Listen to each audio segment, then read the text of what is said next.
vidéo explicative du relevage de mailles pour le morceau choisi dans les petits trous qui sont formés en fin de rang sur la bordure qui se retrouve donc à gauche.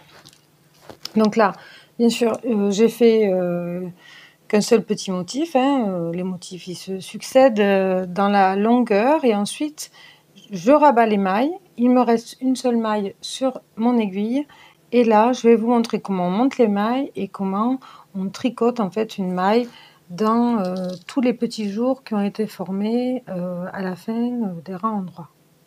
Et là je vais vous montrer, donc on positionne la bordure qui est beaucoup plus longue, comme ceci, donc l'endroit vers nous, et là on voit que le dernier petit motif a formé des genres de petits trous, voilà, et donc on va piquer dedans pour former une maille et faire un relevé de maille sur la bordure.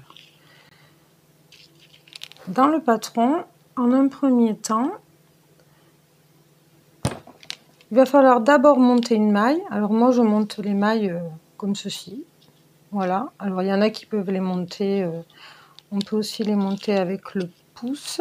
Donc je ressors ma maille. On peut aussi prendre la laine avec le pouce, la faire tourner autour du pouce et la positionner sur l'aiguille, d'accord? Et ensuite, on a le premier trou qui est ici. On pique dedans, on prend et on ressort. Donc je monte une maille, hop, et dans le trou suivant je pique dedans, je tricote et je ressors. Je monte une maille comme ceci et là le trou suivant ici je pique, je tricote et je ressors.